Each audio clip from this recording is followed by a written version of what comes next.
In this video, we will introduce the visible rules of objects in VXLab.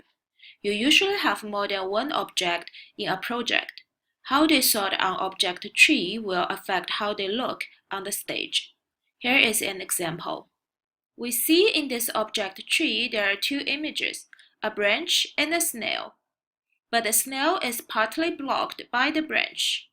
Let's drag and move the picture of snail higher to the branch image on object tree and see what will happen.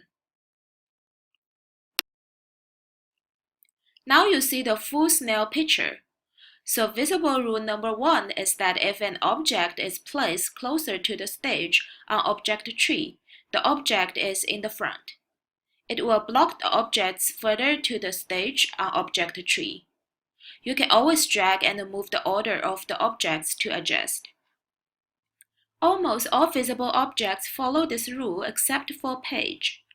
You can add a page to the stage by clicking the page icon on the toolset. If you click it multiple times, pages are added to object tree from bottom to top.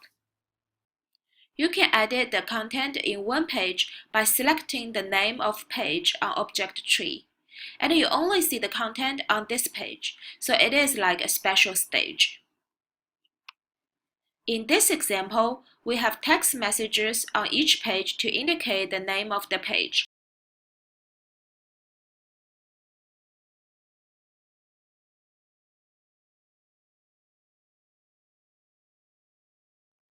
We can simply choose a direction to swipe pages on Stage's property panel.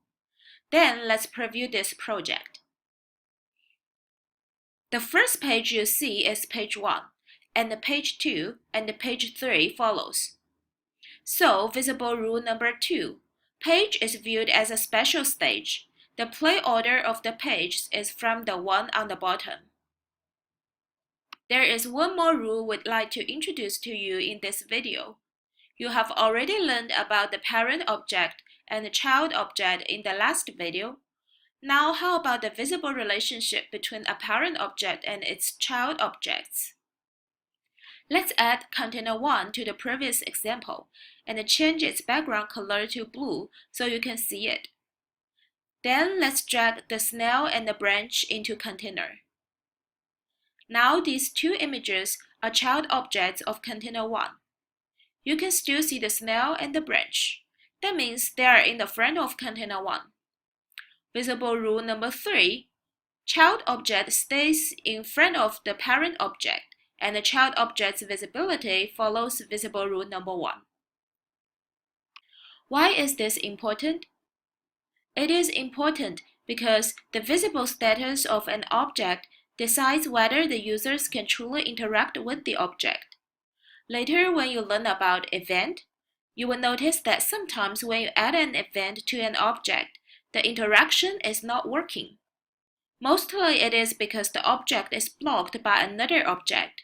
We will see some examples in Event Learning sector.